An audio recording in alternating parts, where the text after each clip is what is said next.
Alright guys, so today we are going to be reacting to how a chicken farmer and inflatable tanks won World War II, Agent Garbo, and the Ghost Army by the Fat Electrician. Oh yes, the Spanish chicken That's farmer the that trolled the longest Germans title so ever. hard that at most he is responsible for the Allies winning World War II, and at the very least he is responsible for World War II ending years in advance and saving chicken hundreds farmer? of thousands of lives in the process. I cannot stress to you enough, I am not exaggerating. How does he know about all Today these we're cool talking about people? Agent Garbo, aka Spanish chicken farmer, and a bunch of art majors with inflatable tanks, and how they became one of the most important, critical, deciding factors of all of World War II. They are Immediately, my brain thinks, because he said a bunch of art students with inflatable tanks, my brain's like, oh my god, it's like pre-AI. Did we send out a bunch of pictures and we're like, we're coming for you, and it's fucking like painted or some shit? Oh my god, that would be so funny. Are quite literally the reason that D-Day worked. Okay, here's the deal. They don't teach you this in school, and you're not going to pick it up by watching Saving Private Ryan. But D-Day, the storming of the beach at Normandy, strategically speaking, on paper, was a horrible plan. Like, literally the worst plan available. Okay, when you're trying to move in hundreds of thousands of troops, tanks, trucks, equipment, artillery, you want the biggest beach available. Normandy, not the biggest beach available. More importantly, small beach, from what I remember. It's a very small beach, right? It's in Vietnam. Or no, not Norm. Where's the beaches of Normandy? Not Vietnam. I was thinking of the Vietnam War. Where is it?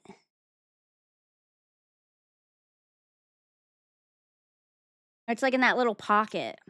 Maybe he'll tell me. You want somewhere for all your ships to be able to drop off all the troops and supplies. Guess what Normandy doesn't have? A harbor. And if that wasn't bad enough, half the beaches are covered in cliffs. Why are cliffs bad? Well, because the enemy is on top of the cliff, meaning the enemy has the high ground, and they're going to be shooting at you. I have the high ground, Anakin. To be a Anakin. rock climber. And then, if you make it to the top of the cliff, now your back is up against a cliff, and you have nowhere to fall back to. Okay, and I know what you're thinking. Well, that does sound like a bad idea, but because it's a bad idea, the enemy's not going to be expecting it, and you're going to be doing what the enemy isn't expecting, which is going to give you an edge. Most of the time, yes, but in this case, no, absolutely not. Oh no, this was a bad plan. I'm gonna be honest with you, I don't know anything about D-Day or Normandy or the beaches or anything. Why? Well, because the two most likely places for the Allied forces to launch a major invasion were Calais and Schoenberg. They both had ports, they both had big beaches, they were the perfect locations to launch a massive offensive. And Normandy is right in between the two, meaning that Germany has a ton of soldiers both in Schoenberg and in Calais, and it's not going to take them long to send their troops to Normandy to reinforce it and crush the entire offensive. Okay, if you're not picking up what I'm putting down, I'm trying to tell you that the beaches of Normandy are quite literally the meat and cheese of an ass-whooping sandwich, and the plan should not have worked. And the only reason that it did was because of a chicken farmer and a bunch of theater kids, and we're going to get into it right after we're our sponsor. This video is brought to you by Sundays. It's food for dogs. What? Isn't that right, Mushu? That's so cute. Look at his dog. Okay. Oh my god, Anyways, I love Sundays dogs. for Look how cute that dog is. What kind of dog is that? A human poodle? ingredients like, you know, actual meat, blonde not, poodle? you know, ground up cartilage and pig dicks. The food actually looks different. Like, it actually looks like beef jerky. It doesn't smell like a bunch of dehydrated dog food. It's air like dried. a setter. Here in I know I America. smelled the funny Mushu electron man. Pretty much the only thing yeah, he's teaching me about the chicken farmer it's like who all the other trolled fancy everyone. dog foods with none of the downsides, right? You don't have to open a can every time you go to feed your dog. Yeah, you don't have to about stick this D-Day. shit inside your refrigerator. And you can get it as a subscription service, so it just keeps showing up to your house, because at least for me, every time I had dog food on my grocery shopping Human grade list, I food would for always dogs? forget Don't that I had to threaten make me a with a trip good just time. for dog food. So it's nice to have it just show up at the house. So if you want to give Sundays a try, I'm gonna have a link and a discount code down below. Let's get back to the what video. about humans that are dogs, Mr. Electrician? Chapter 1, the chicken farmer. Our story begins in 1912 in Barcelona, Spain, when Juan Pujol Garcia is born. He grows up as the son of a farmer in the early 1900s. When he turns 18 years old, Spain at this point in time has mandatory military service. He goes off, he serves in the military for 6 months. Look how happy he is. Time. He just wants to go back home and raise chickens. So he finishes up his military service, goes back home, has his own little poultry farm, and he's just living life for a couple of years. And then when he's 24 in 1936, Spain is thrust into civil war. Oh, my cabbages! Now, I'm oversimplifying this, but essentially the Spanish Civil War had two factions. You had the Republic, which were fascist, and then you had a socialist revolution, okay? So you've got extreme left-wing ideology, and you've got extreme right-wing ideology, I didn't know both Spain of went which through are that in the renowned 30s. for not getting along with one another. And Juan doesn't care. He hated being in the military. He doesn't want to be involved. He literally just wants to be left alone to raise his chickens and live life. But that's Dude, Juan, I feel you. There's nothing that seems more awesome than just having a little baby farm with little animals that you like. That sounds so nice. I want a donkey. I want chickens. I feel you, Juan. He's like, "Can everyone just fuck off and let me raise my chickens?"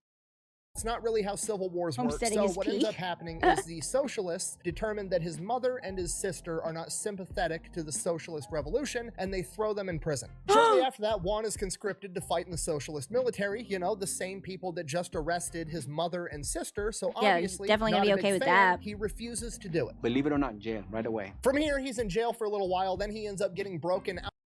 Real quick, I actually loved that episode of Parks and Rec where the people came to visit and they were just like, why are your parks so trash? Jail immediately. Believe it or not, jail immediately. That's really dumb that they would be like, hey, we want you to fight in this war for us, but we also arrested your sister and mother. I'd be like, my guy, you got the wrong dude. Out of jail by a bunch of counter-revolutionaries that help give him a fake ID that says he's old enough to not have to get drafted. From here, Juan is like, perfect, okay, great. I'm gonna go back home, I'm gonna raise my chickens, I'm gonna mind my own business. This dude I'm just just gonna wants live to my mind his own life the way business. I want to. He goes back home to his farm, finds out that the socialist revolution has seized his farm for the war effort, and basically tell him to fuck off. It's their farm now, you can't have it back. What the fuck? Cabbages! They're just fucking. This is the story. This is a villain origin story. That's why. That's why. I feel it now. I understand. And as I'm sure you can imagine, if Juan didn't already hate socialism, he sure as shit does now. So he decides that he's going to go and help the team that's fighting against the socialists. The problem is he can't really get to the front lines to join that side. So he ends up joining the fascists, Socialist right? Revolutionary Army, volunteering to run communication lines on the front line. And then as soon as he gets close enough to the enemy line, he literally just takes off running, goes to the enemy side, and is like defecting to join their military instead. What? To which the Republic, the fascist regime that he's trying to join, is more than happy to accept him and let him fight against the socialists. No, I'm just kidding. They don't believe him. They think he's a spy, so they beat the shit out of him and then they throw him in jail. At this This guy just cannot catch a break. I was literally about to say, I was like, I would think he's a spy.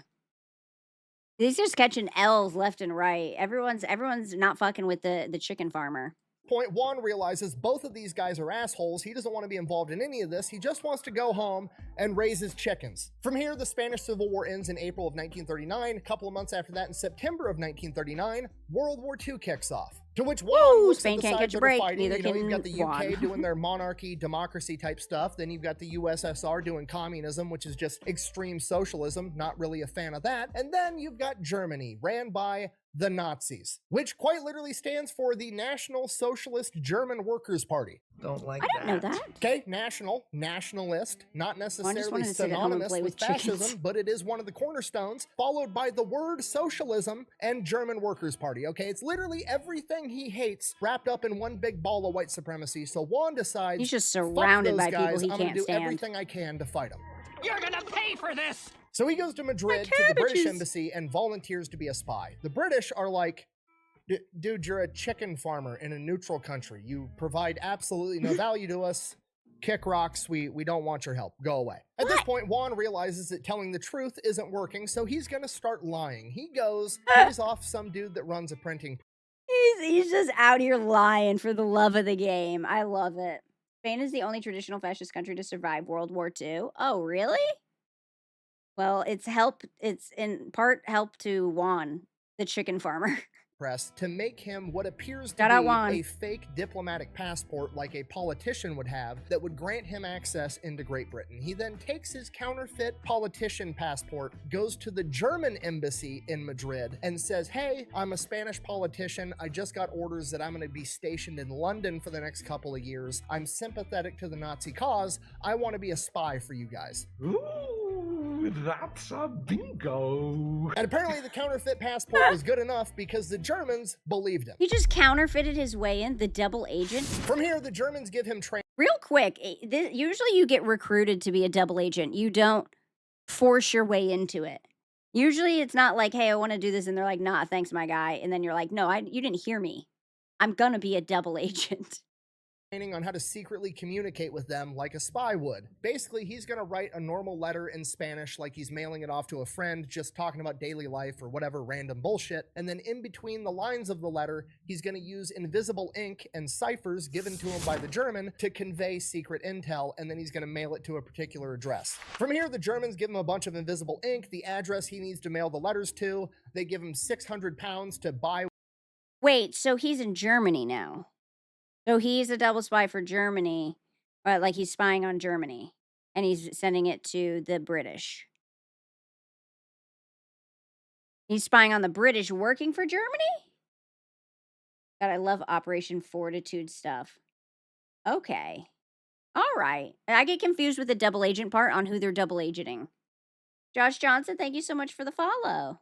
Whatever spy equipment he needs, and then they give him a list of intel that they're looking for. Presumably, this is like the test to make sure that this guy's legit. If he can go and get this intel that we already know and show that it's accurate, he's going to prove to be a reliable spy. It's a bunch of questions like, what is the makeup of the Strategic Bombing Command of the UK? Where is this factory? What do they produce there? Yada, yada, yada. A bunch of shit they already know. They're giving him a test. But if he can figure all this test. out and then give them the correct information and they can verify it's correct, then he can probably go out and find information that they don't have that would actually be valuable to them. Then they give him the codename Alaric and send him on his way, and as far as the Alaric? Germans are concerned, he is headed off to London. The He real looks kinda problem, cool, I'm not gonna Juan lie. can't get to London. He doesn't actually have a diplomatic passport. He has no viable reason for being there, and while the counterfeit passport worked on the Germans, it's not going to work on the British because it's their passport. They're going to know what a counterfeit looks like. I'm gonna need to see some identification. Not the McLovin. Feel young again. So Juan Alaric. decides he's going to get as close as he can, which is Lisbon in Portugal. So he heads off to Lisbon, gets a job working at the public library, and then uses his position at the library to get up-to-date newspapers, encyclopedias, military textbooks, and figures out the answers to all of the questions that the Germans had and sends off a letter verifying that he's a reputable spy. Oh And of my course, he gets all the God, he answers just correct faked or it. correct enough, and the Germans believe him, so now he's a reputable spy in the eyes of the Nazis. He then goes a step further and uses up-to-date British newspapers to find rental listings and picks out an apartment for, however much it costs a month and tells the Germans, hey, I'm living here renting this apartment, and the Germans start paying his rent for him even though he's not even living there. What a... Oh, what a This guy's a loser. fucking Giga Chad, dude. Good. From here, the Germans want him to build out an entire spy network, basically covering all of England. They want spies outside of That is military so funny. installations He's to just track troop lying movements. through They his want teeth. spies at all the major ports and harbors, tracking shipping movements. They want spies all over England. Yeah, Problem, the Germans- Juan isn't even in England. He's still in The Portugal. Germans were smart enough to figure out like nuclear warfare, but not enough to know that this Spanish chicken farmer is lying to them and just reading the newspaper. That's insane. working at a library, so he just starts making shit up. He He's starts super writing the book Germans, smart. coming up with all these elaborate lies of all the new agents that he's acquired that are completely fictional. He's like, yeah, I've got, Agent Gimbal who lives in Liverpool. He's of Portuguese descent, and he's going to keep an eye on the harbor for us. I've got Agent Carvel, and He's over here of creating- German he's making descent. a He lives in fan fiction. Wales. He's going to be tracking shipping movements over there, and he just does it and keeps building out this massive fake spy network that doesn't even exist. And then he convinces the Germans all of his spies need to get paid, so he's getting the wages of all of the spies in his Oh. network that don't even exist. He's just And an I make nothing. entrepreneur. Zero. Zilch. By the time I pay all my scientists, He's and my fuck- research department lab He's coats, just fucking it's- over the Germans by making them pay him a fuck ton of money. And he's not doing anything. The Germans were nowhere near nuclear weapons. Imperial Japan was actually close as fuck, though. Yeah, I thought we recruited the German scientists after World War II because they knew so much stuff. Yeah, I thought that's how we got nukes, that guy. So why? So from here, as far as the Germans are concerned, he's basically worked himself into like mid-level management of this spy network, and he's He'd- not he'd actually have done doing any great spying in, himself. He's like, an just office managing type the setting. 20 other spies and relaying all the intel. Now, Juan realizes this as well, and he realizes the beauty of it because now he can just start telling the Germans ridiculous shit that he pulls out of his ass, and if he gets called out on it, he can just blame it on the spy below him that doesn't actually exist, right? Like if he comes up with some crazy story to get the Germans to do something stupid, stupid, it's not falling back. He really on is Agent mid-level Alaric, management. it's He's just falling blaming back his on Agent underlings. Gimbal or whoever gave him the faulty intel, and then they can fire that guy and he gets to keep his job. From here, he just starts lying. He just feeds the Germans lines of We recruited their rocket guys. We made the nukes. They helped make the delivery system. Oh, okay. American poached a lot of German physicists who were equally as qualified to work on nuclear weapons. Okay, so that's how. Basically, any scientist or engineer that was Jewish, American took. Ah, okay. Damn, this guy is so smart. He literally created his own like fan fiction of worker bees. He's just living out his dream that he came up with, and he's just getting paid a fuck ton of money. He's just living out a fanfic. All he wanted, what you guys just should have let him keep the chickens, honestly. He's creating a lot of problems for you just because you wouldn't let him keep his chickens. bullshit that's completely made up out of his own head while he's sitting in a public library in Portugal. For example, he's just like, okay, what would the British maybe be up to that would interest the Germans? Like, oh, aircraft carriers are a big deal in World War II.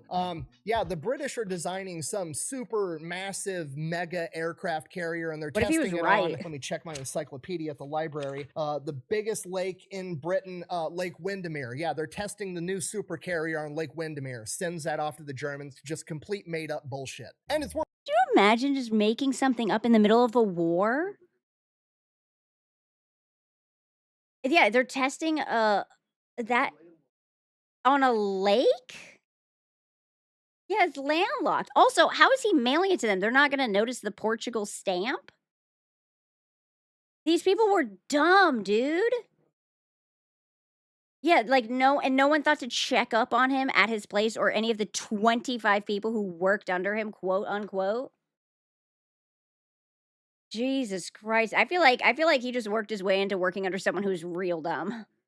working. So he's like, you know what? Fuck it. I'm going to throw a Hail Mary. I'm going to start actually being disruptive to the Germans. I'm going to start physically impacting the outcome of this war. He tells the Germans that his spy up in Liverpool spotted a massive British naval convoy, and they're setting off. They're going to sail along the coastline, go through Gibraltar, and resupply all the Allied troops in Malta, and it's going to be a big deal. So the Germans are freaking out. They're like, holy shit, we're going to go take out this massive convoy with our warships and our submarines, and it's going to be a huge win for the Nazis. Hooray. Obviously, the convoy doesn't actually exist, but the Germans send out a massive naval detachment to go look for it for like weeks, and they never... This guy is just disrupting their budget. He's just disrupting their budget big time. And how, oh my God, I cannot believe this worked. This guy has the most RNG of anyone I've ever seen. Fun fact, the Nazis were actually really stupid. This is the stupidest, I cannot believe they believed this guy. Never find shit. Now he's having a real effect on the outcome of World War II. He's having thousands of German naval personnel on warships go out, wasting their time, burning through fuel, using up their assets. That naval detachment could be out there attacking somebody else, and he's just wasting their time. He's having a real tangible effect on the outcome of World War II. He's just being and while silly. this is going on, unbeknownst to him, British intelligence, MI6, has developed the Ultra Machine, which is like a predecessor to the computer. It's a gigantic calculator. That's and how they're big my using computer it to is now. break encrypted Nazi radio traffic. And when a massive naval detachment goes out on a convoy, there's going to be some radio traffic about it. And they're intercepting all this radio traffic where the Germans are looking for a massive British supply convoy to go take it out. And the British are like, what the fuck are they talking about? There's no... I love the fact that the British wouldn't hire him. So he's like, well, I'm going to work for you either way. I didn't ask your permission. I'm going to work for you. Oh, thank you. convoy. Why do they think that we have a massive convoy going on? So they think that the Germans have a spy out there somewhere and launch a massive manhunt looking for this German spy. And He's obviously in Portugal. they're looking for him in London around Liverpool At a library. because that's where he would be to have that intel or that mistaken intel or to get that false impression, and they never find him. Yeah, because he's made in up. Lisbon, in Portugal, at a public library, fucking with the Nazis. This guy's just trolling. He's the OG troll.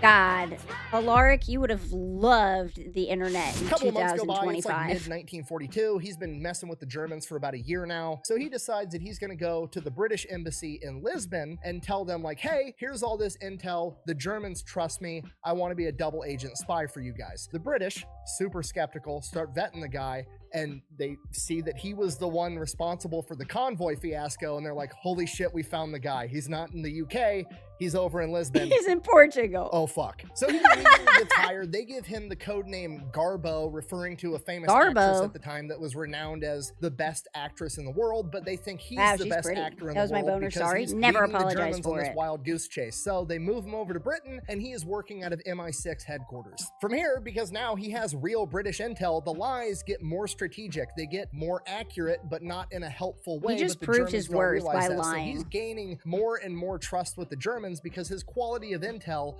continues to go up. But then he has almost 25 gets caught people being a double working for spy him. because the Germans found out that there was a massive naval convoy that just left Liverpool that Garbo didn't report on. So they go back to Garbo and they're like, hey, we know you have a spy in the area whose whole job is to look over this harbor.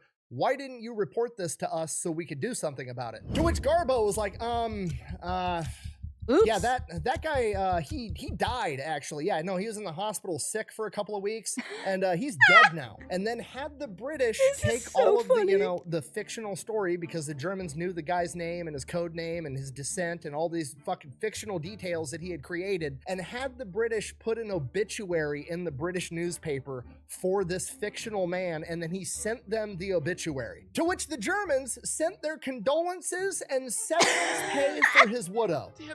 That is so fucking funny. He cannot take an L. They're like, hey, Garbo, what happened to your guy? He's not listening. And he's like, he died? And he's like, hey, British, can you make this fake guy die? And they're like, yeah, sure, here you go. He's just a troll. Roger. Could you imagine having to play poker against this guy? He's the greatest bullshitter of all time. Like, if this were a video game, he put all of his skill points in charisma, because the Germans just seem to believe every line of bullshit that comes out of his mouth. Dude literally got this close to getting caught as a double agent and somehow manages to pull out a huge sum of money and get paid for it while also still being considered He really a wants to buy reliable that source. chicken farm Don't worry, back. it gets even better. In November of 1942, the Allies launched Operation Torch, which was like the big advance into North Africa. Massive naval operation, huge offensive. It would be a big deal if the Germans found out and knew about this plan, right? So what they do is they don't report on it. But the Germans are going to wonder, hey, why didn't you fucking report on this? Because we know you have spies. We can't say another guy died of illness in the hospital. What are we going to do? Try it again. See if it Garbo works. comes up with a plan. He's going to write extremely detailed, 100% accurate, like how many ships are leaving the port, where are they going, when are they going to get there, when's the attack, the whole 9 yards, writes it all up, has the British government post-stamp it like a week before the attack so they have time to do something about it, but then just hangs on to the letter until the day the attack happens and then mails it off. So the British get 100% accurate information that would have a huge impact. He just pretended like the post office took it too long for it to send. Oh my God. Garbo's the king. Smart guy. He gave them all the exact information, but just didn't mail the letter out until the day of. So when they're like, Garbo, you didn't tell us. And he'd be like, you didn't get my letter? And they're like, oh my God, we just got it. Oh, the post office. Checks in the mail. Impact on the battle, but they get it too late. And from the German perspective, after they're reading this letter, they're like, holy shit, this is exactly what happened. This would have been gold if we would have gotten it on time, but this letter got delayed in the wartime mail. They were so pleased with the level of intel because the mail being slow isn't Garbo's fault, and he did a great job. So they give him a that guy huge died, bonus the mail is and then slow, give none a of it's Garbo's 50% fault. pay bump to the 20+ person spy network that doesn't even fucking exist. He got more money? Like that since Titanic. And then they're like, Alaric, Garbo, same guy, is too valuable of an asset. His intel is worth so much, we can't afford to have him being delayed in the wartime post. So they arranged for him to get German radio equipment, an up-to-date Enigma machine with up-to-date ciphers. Oh my God, they gave him everything everything. to communicate with the Germans directly. Boyd, may I have the COS, please? This is one. Oh, I'm so happy! I'm so happy! This is the best day of my life! So now every time the Germans change the Enigma code in the Enigma machine, they don't need to crack it and develop the new cipher. They literally send the new cipher to their spy that's actually working for the British. Oh my Alaric, God. aka Garbo, The British have aka so much a intelligence fucking now. chicken farmer from Spain, is now the most trusted, high-value spy that the Germans have. He was just from their charismatic. perspective. And because of that, the Allies have him work on the most important deception mission of World War II, Operation Fortitude. Ooh, Operation Fortitude, the Ghost Army. All right, Operation Fortitude. It is basically one gigantic psyop. It is the miscommunication campaign to set the stage for D-Day. Now, D-Day in that of itself is pretty controversial. The British did not want to do D-Day. It's a big, risky move having He's the most trusted, high-value spy for the Germans and the British. Dude, he was double dipping. And really, he was just pissed because they took his chicken farm. I like his level of pettiness. It's like 50 Cent level of pettiness. this massive amphibious landing. It could draw out the war for years or lose the war entirely if it fails, so the British wanted to take the more conservative route of going through North Africa, taking over Italy, and then pushing into the rest of Europe. Okay, nothing wrong with that. That's a good plan. However, it's going to make the war last longer, and the longer war lasts, the more resources you have to use, the more people are going to die, and most importantly, America's got to wrap this shit up because we've got another war scheduled with Korea in like 7 years, so we gotta get this ball rolling. Okay, on top of that, What? the Soviets There was a are getting Korean absolutely war? massacred on the Eastern Front, and if the Germans take over there, they're going to have access to all the Soviet resources, and the Germans are going to get even stronger. German soldiers hate this one stupid trick. Click here to learn more. Dude, he's the OG petty queen. Or potentially even worse, if somehow the Soviets pull it out of their ass and they win and they invade, they're going to take over all of Europe, and I don't fucking like the communists either, so we're not going to have either of those options. We got to get in there, fuck shit up, and leave. Okay, General Eisenhower's the Supreme Allied Commander. He's the one running the show, and he's an American, and America says we're doing D-Day. Guess what? We're doing D-Day. Now, obviously, I'm paraphrasing to a America. disgusting degree, but this is more or less how the conversation Canada goes. also Fuck, sent fine, we'll do the volunteers? D-Day massive amphibious landing thing. You guys love to be Where do you want involved. to do it? The most obvious place is going to be Calais. It's right across the Strait of Dover. That's named after a guy named Ben, right?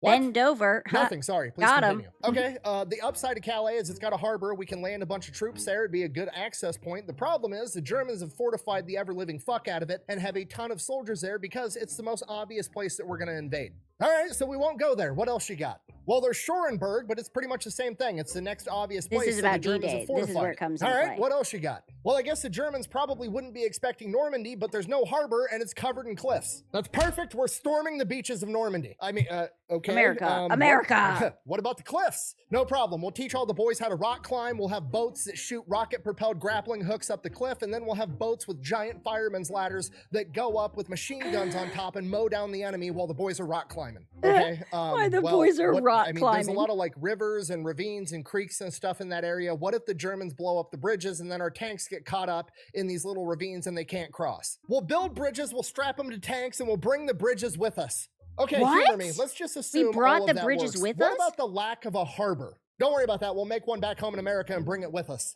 I'm sorry, I think you misheard what I said. I said harbor, you know, like the terrain feature. Yeah, motherfucker, did I stutter? We'll build one and bring it with us. I'm sorry, What? just so we're on the same page.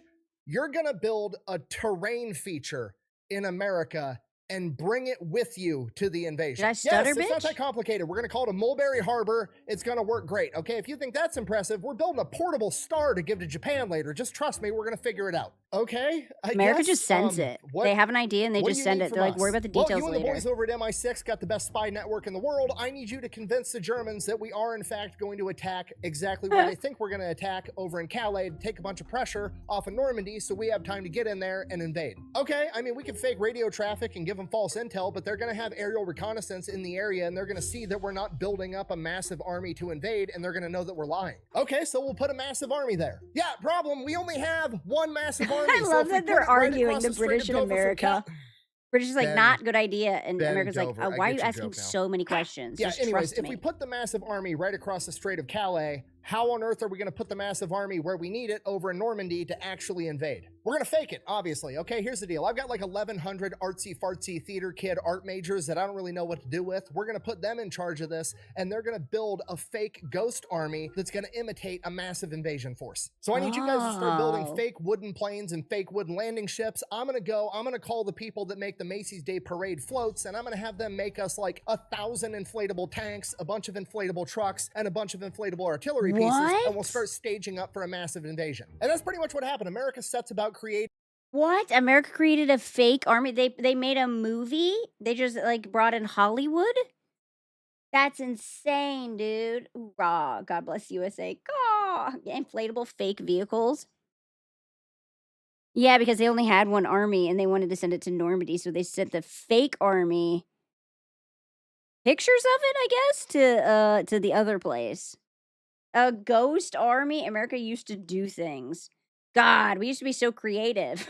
a ghost army that's ran by 1,100 art majors known as the 23rd Headquarters Special Troops, and they are sent over right across the Strait of Dover to set up this massive fake army. They start setting everything up and staging it. This so is their aerial biggest reconnaissance play sees it, yet. And while that's going on, Garbo and the rest of the MI6 spy network is sending fake intel to the German high command, being like, hey, we just had 15,000 new troops come in. We just had a bunch of tanks come in. They're setting up. They're going to invade Calais. They brought in more troops. Oh, now there's even more. They've got 150,000 men ready to invade Calais. Yeah, and then they're somebody fucking got a really mannequins. good idea to sell this to the Germans. You see, a couple of months prior in 1943, Patton got in a ton of trouble and got basically yanked out of World War II because he was in an aid station and there was a couple of soldiers with shell shock, basically severe crippling PTSD. And hard-ass General Patton was under the impression that these guys were faking it so they didn't have to go off and fight in the war, so he decided to be Really?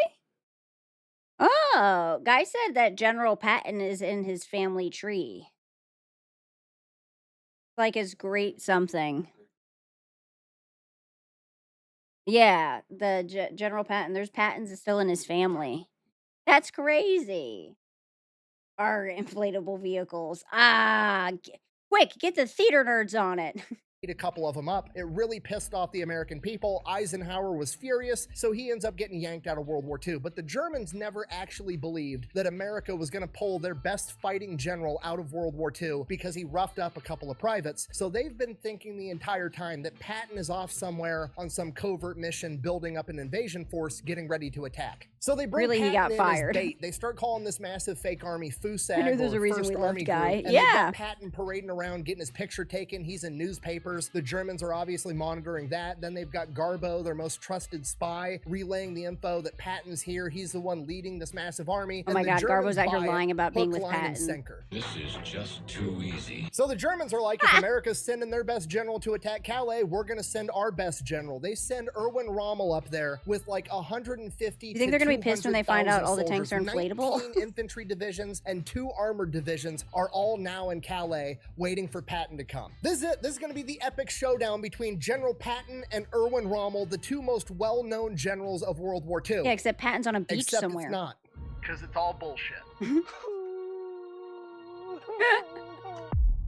The theater kids in the 23rd Okay, in Special the days leading up to Battalion. D-Day, Garbo and MI6 really set the stage. They tell them, like, the day before D-Day that a bunch of more troops just showed up, and it's going to be 2 weeks at the earliest that America's going to launch this attack. So, if there's anything that happens before then, it's obviously going to be a diversion to try to get you to take some of your troops out of Calais to soften up the target for Patton. Because of this, Erwin Rommel, on June 5th, aka the day before D-Day, is like, Wait, oh, okay. So they're saying that he's saying, well, it won't happen for at least 2 weeks. So if anything happens before then, it's just a ruse. They're just trying to get you to send your troops away from Calais because that's where the army is going to come. But really, the army was a fake army.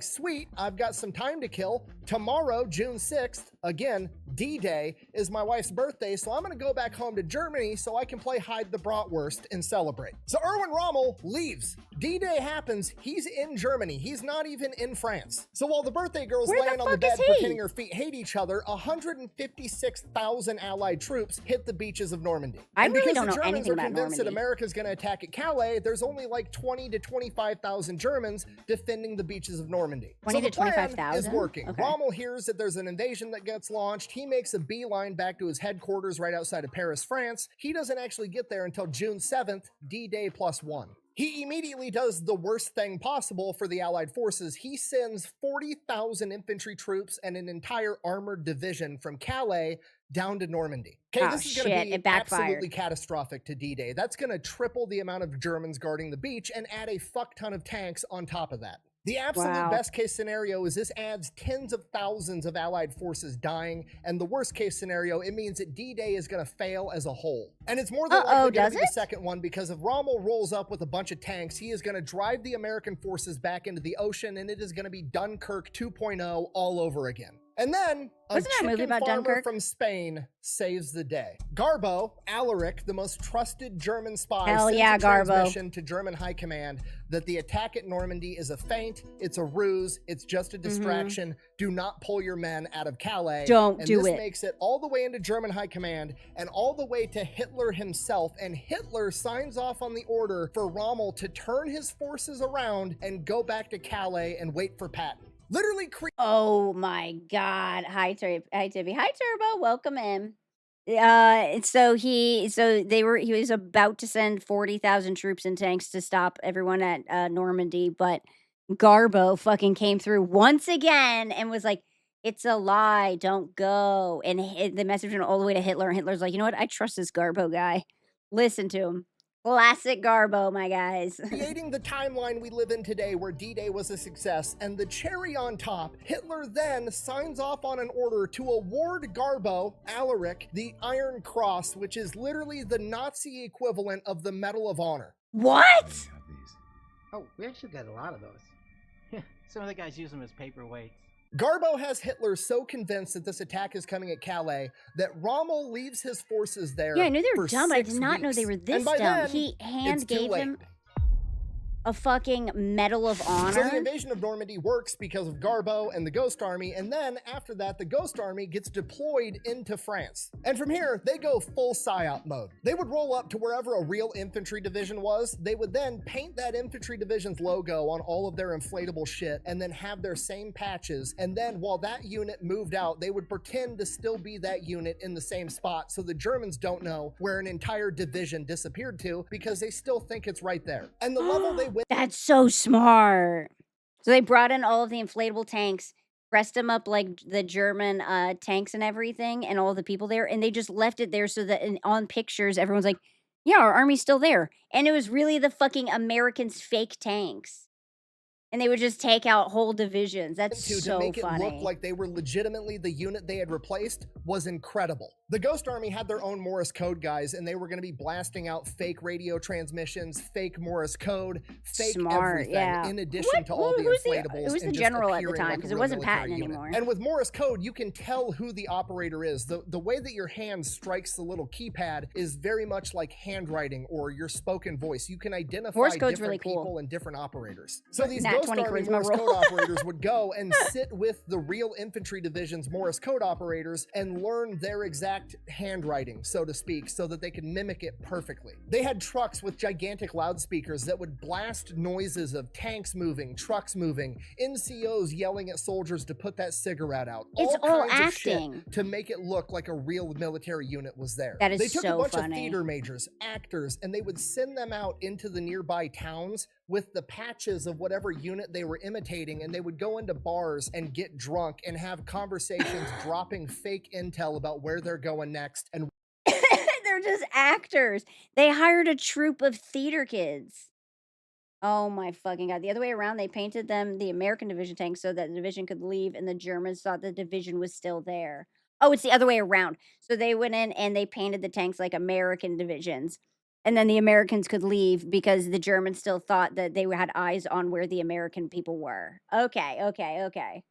That's so funny. what they're doing next, so that German spies would hear about it and relay false information. Every major step the US military had to make, the Ghost Army was there drawing enemy fire the entire time. When Patton finally did return to theater in Operation Cobra, the Ghost Army was there. When US forces crossed the Siegfried Line, the Ghost Army was there drawing enemy fire and It's German creative. attention I'll so give them they could that. actually It's very cross at the real creative. location. When Allied forces crossed the Rhine River, the Ghost Army was there pretending to build a bridge 10 miles away from where the real Allies Allied forces were crossing. I keep calling them theater kids and art majors like it's an insult. It's not. These guys have the biggest balls on the planet. You know what They didn't even sucks have more any than guns. going into combat in a tank and having the Germans try to kill you? Going into combat, having the Germans try to kill you like you are a tank, and you've got a fucking inflatable tank. The Ghost Army is basically the rodeo clowns for the entire U.S. military at this point. That's a The good bull descriptor. rider They're gets the all the rodeo glory, but clowns. the rodeo clowns are in the ring the entire time, saving everybody's ass. Thank you! And to make things worse, this is top secret. They can't tell anybody that's not already in the know, so they have to keep the entire thing under wraps, which means they're constantly They were running really into meta. high-ranking officers from the U.S. military that are asking questions, getting mad at them because they don't think they're supposed to be doing what they're doing, and it just causes a whole mess of issues. My favorite story is the Ghost Army was out on a convoy moving to another location, and some general comes up all pissed off because this unit isn't supposed to be in his AO, and he wants to know what the fuck they're up to. And these guys aren't allowed to tell the general what they're doing, so they fucking lie, and they come up with the best lie ever. They literally tell the general, we're just going around making sure all the street signs are the same size. To which the general is like, why the fuck are you doing that? And they're like, I don't know, man. We just got the orders by our chain of command. That's They so told us funny. to go around and make sure all the street signs are dress so nobody gets lost, which sounds dumb as fuck. But That's if you so were ever in stupid. the military, that is the most military thing that would happen, and It was the most useless thing, and the guy was just like, they're like, we were just told to check the street signs, and he's like, he's like, fuck, that is something that the military would fucking send an entire convoy out to do, just wasting money. That's like sometimes my boss will tell me to like do this project, and I'm like, why? You know what? Never mind. That's a useless project. It sounds legitimate. 100% would. Okay, if you're not picking up what I'm putting down, I'm trying to tell you that the 23rd Headquarters Special Troops, the Ghost Army, had a tremendous impact on World War II, not just on D-Day, but in the entire European theater. Wow, they're so interesting. So World War II Without a comes to an trace. end. The Ghost Army is essentially sworn to secrecy. Nobody knows that this even happened until the 1990s. The British find The out that Garbo got 90s? awarded the Iron Cross, so they're like, oh shit, we should probably give this guy an award too. So they give him the Order of the British Empire, which is the highest He's got ranking 2 award medals they from can 2 possibly give him. fighting sides. Homie literally got MVP playing for both teams.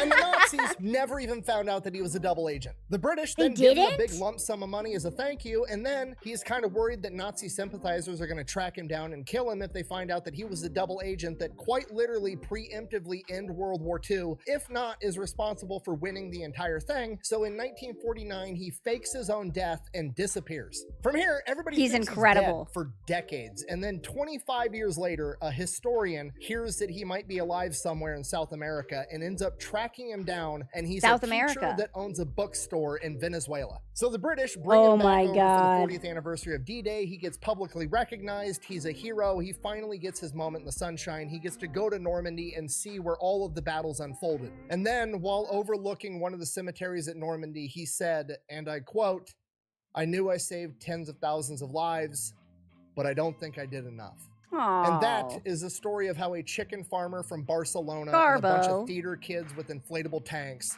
helped win World War II. Thank you for Garbo, watching. you Best did way to support the great. channel is go buy some You merch did all you over could. at fatelectrician.com. Quack bang out. All right, wait. So I've been told I have to wait for the joke. I've at said the it end. once and I will say it again. Don't piss off the farmers. They're dangerous. My cap! Oh, forget it! Oh, one more thing. I actually got the video for this idea when I went to the Spy Museum in Washington, D.C. with Ethan, Mr. Habitual Line Crosser here on YouTube. They actually had one of these inflatable tanks there in an exhibit. looks so Me and Ethan shitty. actually have an exclusive show over on Pepperbox called Habitually Fat, where that's all we do is go to different museums all across the country. Oh, and give that's his other guided tours. channel, right? And that's just one of my exclusive shows there. I also have a show with PewView where me and him shoot a bunch of guns that we're not normally allowed to shoot on YouTube. Oh, I have interesting. a talk I'll show have to check with out his Angry other stuff. Cops, Eli Double Tap, and Habitual Line Crosser called Kinda Consensual. You can even see all of us try to box each other on there. And the best part about it is I'm part owner of the entire streaming service, me and a bunch of other YouTubers, so there's no censorship, there's no ads, there's just one monthly subscription fee, and you can get a 2-week free trial if you wanted to go check it out. Interesting. That was wonderful. Let me make sure it goes all the way to the end, because I've been told I always click off before the end of the video. All right. Thank you for whoever suggested that. I really appreciate it. Shout out to Garbo. Yeah, if you have any other videos you want me to react to, let me know. You can either put them in the Comments on the YouTube below, or you can put them in the Discord under Monday Media Review. Yeah, that was a really good one. I liked Garbo. I didn't know that the army was so stupid, the German army.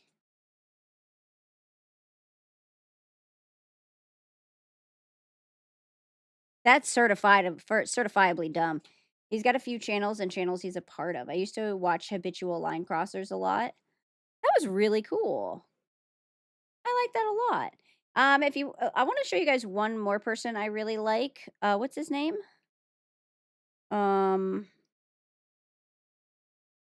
Kentucky. I was gonna just type in